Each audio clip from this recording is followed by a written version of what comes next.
నేనెరుగుదును ఒక స్నేహితుని, అతడెంతో పరిశుద్ధుడు. ఆ పరిశుద్ధుడే నా జీవన రక్షణ కారణభూతుడు.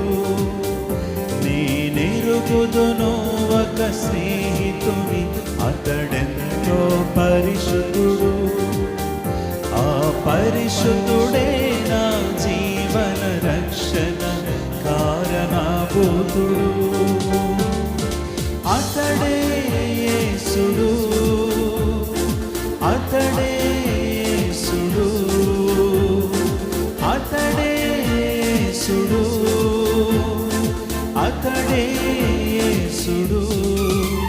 నేనెరుగుదును ఒక స్నేహితుని, అతడెంతో పరిశుద్ధుడు. ఆ పరిశుద్ధుడే నా జీవన రక్షణ కారణభూతుడు.